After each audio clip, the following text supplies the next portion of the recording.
자, 오늘부터 국정감사 2주차에 접어듭니다. 자, 이번 국감 최대 이슈, 김건희 여사 의혹 아닌가 싶은데요. 자, 도마에 오른 김건희 여사 의혹, 그 배경에는 윤석열 검찰이 있다고 해도 과언이 아닌 것 같습니다. 자, 오늘은 손준성 고발사주 의혹을 최초 보도하면서 윤석열 검찰 발자취를 계속 기록해온 전혁수 KPI 뉴스 기자님 모시고 이야기를 들어보겠습니다. 기자님 안녕하십니까? 네, 안녕하십니까? 자, 뭐 명태균 게이트로 지금 좀 떠들썩합니다. 시작은 저희 뉴스토마토에서 보도를 하면서 지금 전국적 이슈가 지금 돼버린 상황이고, 또 여권의 인물들 보니까 막 입장 표명하면서 옥신각신하면서 어찌 보면 상당히 뒤숭숭숭하고 뭐 난리가 아닌 그런 상황인데, 기자님 요 명태균 이슈는 어떻게 보고 계시는지 궁금합니다. 그러니까 뭐 이거 같은 경우는 저 같은 경우도 취재를 좀 아예 안 한 건 아니고 네. 뉴스토마토 보도 나온 거 보고 아하. 이제 뭐 취재 기자도 아는 기자고 해서 네. 저희도 뭐 여러 가지로 알아보고 했는데 이제 소위 말하는 이제 정치 음흠. 브로커들이 이제 뭐 소위 선거를 뛰면은 이제 뒤에서 뭐 지원을 한다든지 아하, 컨설팅을 예. 한다든지 이런 과정에서 아마 이제 뭐 이게 사건으로 비화가 된 것이 아닌가. 일단 기본적인 개념은 그렇게 보고 있습니다. 홍준표 시장 또 브로커라고, 정치 브로커라고 얘기를 하면서 결국은 정치 브로커인 거 아니냐 말씀하셨는데, 일단 그 정치 브로커 중에 눈에 띄는 거는 김영선 전 의원하고 같이 하는 거. 그래서 한 몸 같다. 명태균, 김영선 전 의원은 이런 좀 취재 연결고리를 찾으셨던 게 있다면서요. 아, 예. 저희가 이제 뭐 아무래도 변호사님 잘 아시겠지만 법원 도서관 가면 저희가 판결 정보 열람을 다 할 수 있잖아요. 예. 다 볼 수가 있어요, 판결문을. 그렇죠. 네. 그래서 명태균 씨 같은 경우 이름이 굉장히 특이하시기 때문에 이게 찾는 게 어려운 일은 아니에요. 명태균이라는 이름이 전국적으로 뭐 몇 명 있지 않을 것 같아요. 많지 그렇죠. 않을 것 같아요. 네, 그러다 보니까 이제 이분이 연루됐던 사건들 저희가 네. 판결 정보를 먼저 찾아봤고요. 이 찾아보다 보니까 이 과거에 여론조사로 인해서 처벌을 받았던 전력, 그리고 처벌을 받은 상태에서 선거권이 없음에도 불구하고 네. 김영선 의원의 선거운동을 도왔던 사건. 그래서 이런 뭐 공직선거법 위반 사건 같은 경우를 김영선 의원이 변호를 해준다든지 아하. 이런 걸 저희가 확인을 할 수 있었습니다. 아, 그러면 명태균 씨의 그 미래한국연구소라는 그 불법이라 해야 되나요? 하여튼 여론조사 업체가 처벌을 받았는데, 그 처벌 받을 때, 재판 받을 때 김영선 전 의원은 변호사예요. 법조인이죠. 법조인. 그때는 이제 미래한국연구소가 아니고 음흠. 그 전에 이제 전신이었던 시사경남. 아, 다른 거. 네, 예. 시사경남에 음. 관련해서 이제 여론조사 때문에 그것 받으실 때문에 때. 재판 받을 때 변호인을 김영선 전 의원이 벌써 그렇죠. 했다. 그게 언제부터 한 겁니까, 그러면? 그러니까 그때 당시에 보면은 이제 와. 여론조사가 2018년도에 있었던 조사였는데요. 예. 2018년도에 시사경남 같은 경우는 여론조사 업체가 아니잖아요. 예. 예, 그런데 당시에 경남지사 출마하려고 했던 이제 윤대규 전 경남도 예. 총장에 관련된 사건을 이제 그 관련해서 여론조사를 명태균 씨가 실시를 한 거예요. 네. 근데 이게 이제 불법 여론조사였고 예. 이제 이 사건의 항소심을 이제 김영선 의원이 맡아서 변호를 하신 거죠. 야, 이것도 저 처음 들어보는데, 그러면 두 사람이 오래전부터 그 2022년 재보궐 때 만난 게 아니네요. 그 전부터 예. 같이 알던 사이라고 보는 게 네, 맞겠네요. 그 전에 알던 사이라고 보는 게 맞고요. 뭐 이야. 심지어는 뭐 명태균 씨 민사소송도 이제 뭐 아시겠지만 복대리를 하잖아요. 예. 그래서 변호인을 선임하고 복대리인을 하는데 예. 변호인 선임 날짜랑 김영선 의원을 복대리로 선임한 날짜가 같아요. 어허, 그거 어떤 뭐, 의미입니까? 그러니까 이제 뭐 원래 통상적으로는 변호인 선임하고 가는데 네. 복대리 같은 경우는 뭐 사정이 있어서 못 가는 거죠. 예, 못 가는 경우에 하는 거잖아요. 아. 예, 근데 변호인 선임한 날 복대리를 김영선 의원이 맡고 어허. 이제 이런 식으로 해서 변호를 하는 모습을 볼 수 있었습니다. 야, 정말 지금 말씀대로라면 2019년부터 지금 표가 좀 나왔었는데, 이 미래한국연구소의 뭐 전신 아니면 명태균 씨가 운영했던 불법적인 여론조사 때문에 형사처벌 받을 때, 이때 김영선 전 의원하고 변호사로서 만났다, 이런 거고, 결국은 이 조사, 미래한국연구소 조사 이후에 대통령이, 윤석열 대통령이 검찰총장 시절 때 이 조사 결과를 계속 받아보면서 신뢰를 좀 한 것 같아요. 이 현장에서 어떤 얘기가 나옵니까? 그러니까 뭐 조금 더 설명을 네, 드리면 말씀 주십시오. 그러니까 미래한국연구소 같은 경우는 이제 시사경남에서 미래한국연구소로 네. 바뀌거든요. 예. 이제 바뀌고 나서 이제 주인은 이제 실질적으로는 명태균 씨가 주주인 거로 되어 있진 않아요. 근데 이분이 회장직함을 들고 다녔고 예. 그 이후에 있었던 뭐 지방선거, 총선 등에서 이제 주로 어떤 식으로 여론조사를 하냐 하면 표본을 원래는 선관위에서 받거나 통신사에서 받아가지고 해야 되잖아요, 해야 원래 되는 같으면. 건데 자체 표본을 구축을 한 것 같고 와, 이것도 문제. 조사를 최근에 57만 명 유출 얘기도 나오던데요. 뭐 그렇죠. 그건 다른 그 건 얘기랑 좀 있지만. 다르긴 하지만 예. 어쨌든 성격은 유사하죠. 어쨌든 표본을 받아서 하면 결과는 똑같은 거 아닙니까? 표본대로 내 표본대로 할 것 같으면 사실 업계에서는 이게 조작 가능성 때문에 사실 예. 이걸 못하게 하는 거잖아요. 예, 하면 안 되겠죠. 그렇죠. 그런 어떤 행동을 했을 것이라 추측되는 부분 아니겠습니까? 맞습니다. 그래서 그 여론조사 했던 거를 갖고 본인이 이거는 공표할 것도 아니고 당사자한테 가서 보여주면서 믿어라 괜찮다 이렇게 하면서 설득을 시키고 정치에 아니면 선거에 참여시킨 그런 상황이라고 봐야 되겠네요. 네, 저도 이제 그런 상황으로 보이고요. 네. 이제 아까 이제 다시 돌아가면 이제 대통령 말씀을 윤석열 하셨잖아요. 대통령 예. 당시 검찰총장. 예. 솔직히 말씀드리면 이게 판단력에 좀 문제가 있는 게 아닌가 아. 싶은데 어떤 내용입니까? 사실 이제 검찰총장을 하셨잖아요. 네. 그리고 2021년에 선거를 하고 있었기 때문에 선거에 뛰어든 상황이었고 그때는 이미 뭐 사법 처리가 일부는 된 상황이었거든요. 네. 이제 그러면 알아보려고 조금만 노력을 하셨으면 충분히 검증을 할 수 있는 상황인데 명태균 씨의 어떤 전력을 알아봤었어야 된다 이 말씀이네요. 당연한 말씀이죠. 아. 이제 그런 기본적인 검증도 없이 예. 이제 사람을 데려다가 쓰고 신뢰한다는 것 자체가 좀 문제가 있는 거 아닌가 싶습니다. 아하. 왜냐하면 뭐 지금 대통령이 다른 출신이 아닙니다. 검찰 출신이에요. 그리고 검찰에서 명태균 씨의 불법 여론조사에 대해서 이미 조사하고 처벌한 전력이 있는데 본인이 그것을 이용했다? 알려면 충분히 알 수 있는데 왜 그렇죠. 몰랐냐? 이 부분을 지적해 주시는 것 같은데 이 문제는 이 명태균 씨가 이전에도 했었고 그 이후에도 지금 미래한국연구소 만들어서 했었고 말씀대로 지금 여권의 국민의힘의 많은 정치인들 사이에는 아주 좀 유력한 나쁘게 말하면 브로커고요. 좋게 말하면 책사 이렇게 통하는 것 같습니다. 아니 뭐 저도 사실 여기 나오기 전에 네. 좀 아는 분들은 좀 물어봤는데 네. 굉장히 유명하신 분이래요. 저도 얘기를 들어보니까 예. 거의 여권에는 뭐 야권도 좀 일부 있는 것 같고 예. 그만큼 영향력이 꽤 있는 것 같습니다. 네, 그래서 뭐 소위 이제 제가 봤을 때는 네. 이제 이런 방법들이 보면 여론조사를 통해서 네가 이렇게 여론조사가 잘 나오니까 내가 널 도와줄게. 이런 식으로 접근해서 소위 컨설팅비 받잖아요. 요 약간 좀 그런 영업을 하신 게 아닌가 하고 추측은 하고 있습니다. 그 우리 뉴스토마토에서도 단독 보도했던 건데 김영선 전 의원하고 이른바 세비 반띵 사건. 그렇죠. 세비를 반을 딱 정확하게 가지고 와라. 이것이 뭐 아직까지 다 확인 안 됐지만 혹시나 그렇게 도움을 주고 받아간 거 아니냐 이렇게 해석이 되는 거잖아요. 그랬으면 이제 법률적으로 봤을 그게 때 문제가 되죠. 문제가 될 수 있을 것 같습니다. 크게 문제가 되는 상황이고 예. 여기 명태균 씨가 여기 김영선 의원이나 윤석열 대통령 말고도 많은 정치인들하고 연결이 돼 있는 것 같고 SNS 통해서 계속 설전들이 벌어지고 홍준표, 김종인, 뭐 오세훈, 나경원 뭐 한둘이가 아닌 것 같습니다. 근데 요새 보면 트렌드가 정치인들이 좀 걸잖아요. 네. 틀렸다 그러면 소송을 걸어버리는데 예. 어떨지 한번 지켜보는 것도 재밌을 것 같아요. 지금 보면 김재원 지금 최고위원도 마찬가지고요. 심각하게 막 어떻게 조롱조롱 명태균 씨가 글을 쓰는 것 같은데 아직까지는 법적 조치는 아직 없는 것 같습니다. 네. 예, 지켜봐야 될 것 같습니다. 자, 국민의힘 얘기도 조금 해보겠습니다. 한동훈 대표가 아마 이런 거 명태균 또 김대남 녹취록이 있습니다. 이렇게 약점 잡힌 정치가 구태 정치다. 앞으로 우리 국민의힘, 그러니까 지금 한동훈 대표 국민의힘은 그런 정치 안 할 것이다 라고 하면서 대통령실 인적 쇄신 얘기도 했는데요. 이렇게 강도 높은 발언 어떻게 봐야 될지요? 사실 뭐 내용만 봤을 때는 네.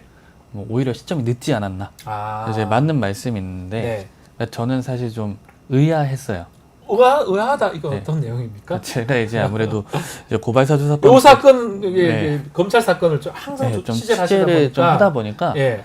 이게 채널A 사건 잘 아, 기억하시죠? 예, 유명한 예. 사건이죠. 근데 그 사건을 이제 윤석열 대통령이 징계를 예전에 받은 적이 있는데 아하. 이게 징계가 나중엔 취소가 됐죠, 절차 문제로. 예. 근데 그때 당시 내용이 뭐였냐면 여러 가지 중에서 딱 두 가지가 있는데 채널A 사건 관련해서 한동훈 당시 검사장이죠. 네. 한동훈 검사장에 대한 수사와 감찰을 방해했다. 아하. 네, 이런 내용이 있는데 그 예. 내용이 이제 자세히 들여다보면 뭐 이제 한동수 감찰부장 네. 예전에 국회 증언 들어보면 네.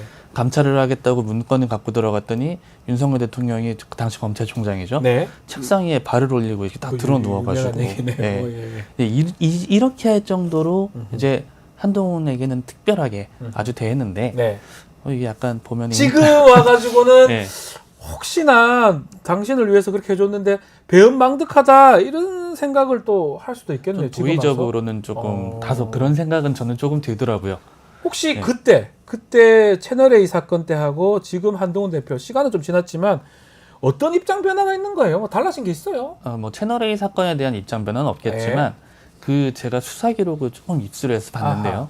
이제 김건희 씨 도이치모터스 예. 사건이 있지 않습니까? 네. 그 처음 이제 뉴스타파에서 그 보도가 나왔을 때 이제 채널A 기자하고 이제 한동훈 대표하고 나눈 문자 메시지가 카카오톡에 있어요. 네. 카카오톡에 보면 이제 채널A 기자가 먼저 청문회는 지들이 통과시켜 놓고 네. 라고 얘기를 하니까 한동훈이 공작 직원 수준이 아, 뭐 이제 이러면서 그런 문자가. 말도 안 되는 공작이다 이런 예. 얘기를 하셨었는데 예, 예. 이제 와서는 뭐 국민 눈높이에 맞는 결과가 나와야 된다 이렇게 말씀하시니까 안 맞네요. 좀 황당하죠. 그게 그겁니까? 기자님께서 그 한동훈 대표한테 뭐 메시지를 보냈다가 차단당했다 이런 일화가 있더라고요. 다른 방송에서 말씀하셨던 것 같은데 이것도 한번 소개를 좀 해주시면 좋을 것 같아요. 이거는 이제 예. 제가 이제 한동훈 대표가 취재를 되게 잘 응해주시는 분이다 보니까 기자들한테 그래도 그나마 잘 받아주신다고 맞습니다. 들었거든요. 이제 그러다 보니까 이제 제가 이제 고발사주 사건 취재를 하기 전에도 이제 연락을 좀 한 적은 있었던 네. 관계였는데 이 사건을 취재하다 보니 어쩔 수 없이 채널A 사건 다시 봐야 되잖아요. 이 기록을 입수를 했는데 채널A 기자들 사이에 나눈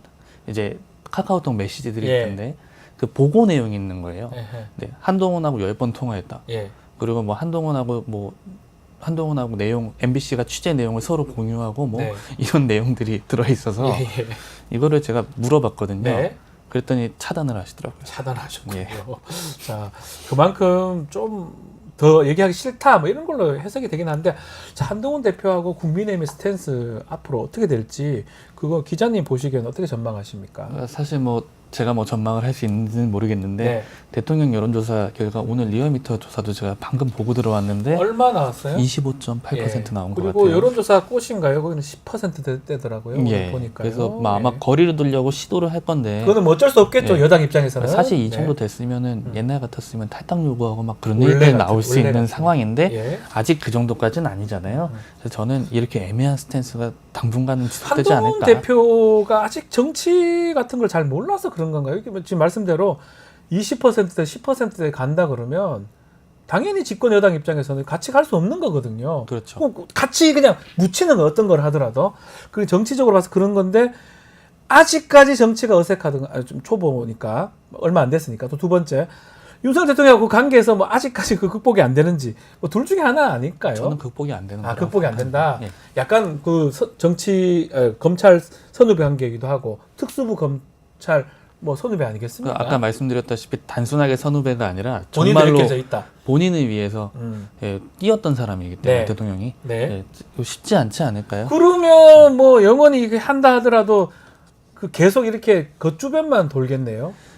저는 뭐 그렇게 생각합니다. 주변만 돌 수밖에 없을 그러니까 것이다. 뭐 이제 그 윤석열 대통령 징계 사건 같은 경우는 징계가 취소되긴 했지만 네. 그 사실관계를 2심에서 다투질 않았거든요. 그렇죠. 예, 그렇기 때문에 저는 이게 나중에 형사처벌 충분히 될 수 있는 사안이라고 봅니다. 본인도 문제가 그 사건입니다. 그래서 다시 돌아와서 고발사주 사건 얘기 좀 해보겠습니다. 최근에 그 고발사주 손준성 검사입니다. 그 고발사주 사건 관련해서 그 제보자죠 조성은 씨하고 그 공동 집필한 정치 검사라는 책을 출간을 했는데 전 너무 관심이 가거든요. 정치 검사. 우리가 이 단어를 참 많이 쓰면서도 그 내용은 어떤 게 있는 건지, 그러니까 어떤 책인지, 왜 이 책을 쓰게 됐는지 설명을 좀 해주시면 좋을 것 같아요. 제가 책을 여기 앞에 갖고 나왔는데 아, 예, 여기 있네요. 좀 예. 들어서 좀 하얗습니다, 근데. 하얘서 예. 저희가 글씨를 좀 작게 예, 써가지고 좀 들어도 좋을 것 같습니다. 네. 안 보여서. 예. 예. 예. 근데 이 책을 저희가 처음 쓰게 된 계기는 한 번은 사건을 정리를 해야겠다. 네. 이제 생각은 항상 하고 있었는데 이제 헤어미디어란 출판사에서 이제 조성원 씨한테 요청이 왔고 네.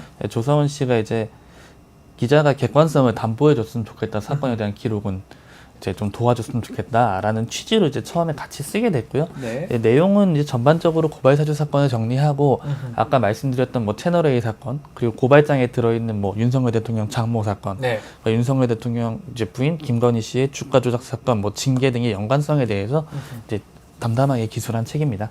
자, 지금 많은 분들이 추천사를 썼어요. 뭐 추미애 의원이라든지 뭐 조국 대표도 지금 글을 썼던 거고 김종배 지금 시선집중 진행자 얘기도 나오고 있는데 아마 그만큼 책을 어떻게 추천하는 분들이 많은 것 같은데 이 서술 방식이 조금 인상적이다 이런 얘기가 있습니다. 네. 두 사람이 조성은 씨하고 번갈아 가면서 이렇게 각자의 색깔 또 각자의 관점에 따라서 기술했다. 요거는 아주 좀 독특한 방식 아닙니까? 그러니까 저희가 아마 공저가 쉽지가 않더라고요. 상황상 원래 같으면 이만큼은 누가 쓰고 이만큼은 누가 쓰고 이게 네, 돼야 되는데 이 공저 쓰기에는 근데 어쩌면 또 일반인 시각, 조성은 씨는 또 정치로 하려고 했으니까 정치인 또 기자 시각, 그렇죠. 그래서 달리 봤던 그런 독특한 구성일 수도 있겠네요. 네, 그래서 어떤 사건 하나를 놓고 네. 그 제보자랑 기자가 입장이 다를 수 있거든요. 당연히 그럴 수 있죠. 네, 그리고 유사한 입장들도 있고 이런 네. 것들을 좀 저희가 독특하게 너무 튀진 않게 네. 이렇게 구성을 해서 약간 추리소설처럼 사건을 추적하는 과정을 네. 적어낸 책입니다. 재밌습니까? 뭐 재미도 있습니까? 제 생각엔 재밌는 거 내용도 좋고 재미도 있다. 네. 이러면 일반인들이 보시기에 좋다라는 말씀도 드리고 이 손준성 검사 고발 사건 주로 취재를 많이 하셨는데 어떤 점이 가장 힘들었습니까? 지금 1심에서는 1년 실형을 받은 상황이긴 하죠. 그러니까 사실은 이게 좀 취재를 하다 보면은 네. 아시겠지만 뭐 정치인들 같은 경우는 크게 압력이 오기도 하고 네. 하는데 그런 건 사실 어려운 일은 아니거든요, 언론한테. 근데 이제 같은 언론에서 이 사건이 마치 이제 문제가 있는 것처럼 네. 얘기를 하는 거. 그래서 초창기에는 아마 뭐 텔레그램이 조작됐다. 뭐 이런 얘기를 했었는데요. 그 뭐 중앙일보 같은 경우가 이제 뭐 조작서를 되게 열심히 네. 퍼날랐죠. 맞아요. 예, 그리고 뭐 윤석열 대통령이 한참 가만히 있다가 한 며칠 있다가 기자회견을 했는데 네. 조선일보는 기자회견을 하나 가지고 기사를 9개를 쓰는 거예요.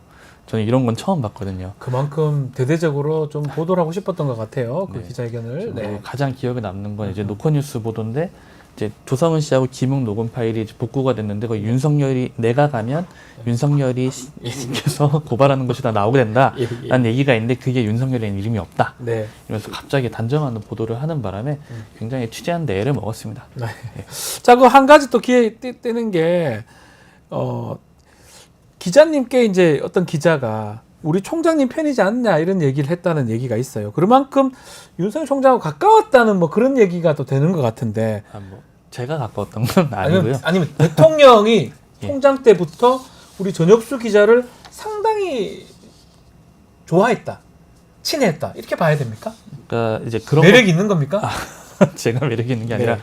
이제 이런 거 같은 경우는 이제 이 책에 이제 담겨 있는 내용이거든요. 아. 이 책에 담겨 있는 내용인데 그때 보도를 하자마자 그날 아침에 이제 한두 시간 정도 지나고 나서 전화가 엄청 쏟아졌었어요. 네. 근데 그때 당시에 법조기자 했던 선배 한 분이 전화가 와서 혁수 씨 우리 총장님 편이잖아 왜 그래? 아 그거잖아요. 그러니까 네. 당신은 총장님하고 친한 거 아니었냐? 이제 뭐 그런 거보다는 제가 봤을 때는 이제 뭐 저희가 아무래도 법조기사 쓰다 보면 네. 이제 검찰 쪽에서 정보를 받아서 기사를 쓰고 하는 경우가 있거든요. 법조 출입하면 예, 하다 네. 보면 이제 그러면서 아마 생긴 일이 아닌가 저는 그렇게 생각을 하고 있습니다. 실제로 윤석열 지금 대통령 당시 검찰총장이 우리 전혁수 기자를 총애를 합니까? 아니면 뭐 지금 그렇지 와서는 않습니다. 조금 왜 저러지 이렇게 생각하실까요? 저는 윤 대통령하고는 뭐 해본 적이 해본 없고 적은 없고 한동훈 대표하고는 뭐 네, 카톡하고 자주 뭐 연락하는데 정보- 지금은 예. 차단당했다고 지금 그렇죠. 말씀을 하셨고요. 책을 좀 보면 판결문에 없는 사건의 실체적 진실이 담겨져 있다. 이런 평가가 나옵니다. 자, 기자님께서 이제 현장에서 많은 것을 알게 된 특히 검찰의 문제점을 특히 윤석열 검찰입니다. 요거는 좀 얘기를 좀 해주시면 좋을 것 같습니다. 그러니까 뭐 저 같은 경우는 이 소위 이제 윤석열 검찰이라는 게 네. 소위 특수부의 관행들을 많이 특수부죠. 얘기를 하는 예. 거고 특히 또 윤석열 대통령이 지휘했던 그 검찰을 네. 얘기를 하는 건데 이 고발사주 사건을 좀 자세히 보면 이 고발사주 사건의 동기라는 게 분명히 존재를 하거든요. 네. 이 동기는 이 고발장에 적혀 있는 피해자에서 전 나온다고 생각을 하는데 네. 그러니까 거기 적혀 있는 게 윤석열 대통령과 예. 윤석열 대통령의 부인 김건희 씨와 윤석열 대통령의 최측근 한동훈이거든요.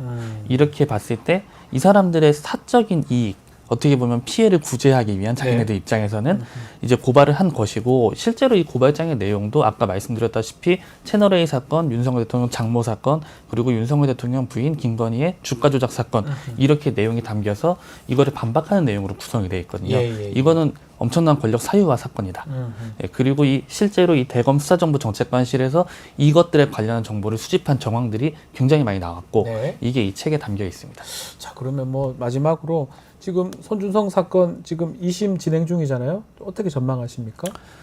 뭐 지금 여러 가지 이제 좀 얘기를 하고 있는데 제가 봤을 때는 이 재판이 손준성 검사한테 불리한 재판은 아닌 것 같아요. 네, 나쁘지 예, 않다. 나쁘지 않은 재판. 1심에서 실형이 떨어졌어요. 법정 구속되지 않았지만 1년을 받았는데 글쎄요. 그 1년도 저는 적다고 봤는데 제 개인 법조인 입장에서 어쨌든 2심에서는 오히려 손준성 검사한테 피고인 손준성한테 나쁘지 않게 진행되고 있다. 네, 지금 이제 공무상 비밀 누설 같은 네. 경우는 보고를 할 수 있는 사람들이 있지 않습니까? 그리고 손준성 위에 그때 당시에 이제 차장과 총장이 있죠. 네. 그럼 뭐 법조인 잘 아시겠지만 네. 실제로는 총장과 일하는 자리지 않습니까? 그렇죠. 그래서 판사가 의문을 마지막에 제기를 했어요. 아하. 보고를 할 수 있는 사람이 위에 총장하고 차장이 있는데 두 군데밖에 텔레그램으로 없는데. 보고를 할 수 있는 거 했을 가능성에 대해서 질문을 했거든요. 예. 그래서 적법하게 보고했을 가능성을 지금 놓고 지금 다투고 있는 것 같아요. 적법하게 만약 보고를 했으면 누설죄가 안 되겠죠. 근데 그 그렇게 부분이죠. 되면 의무 없는 일이니까 예. 대통령이 직권남용이 되지 않을까요? 여기는 손준성이 아닌 다른 사람의 그 당시 책임자가 윤석열 검찰총장입니다. 직권남용죄로 변경될 수 있는데 그만큼 지금 수사나 재판 같은 게 글쎄요. 그렇게 진행이 되고 있는 것 같습니다. 네, 다소 아쉬운 점이 네. 있는데 좀 지켜보고 있습니다. 지켜보기로 하겠습니다. 자, 오늘 얘기는 여기까지 듣겠습니다. KPI의 전혁수 기자와 함께했습니다. 감사합니다. 감사합니다.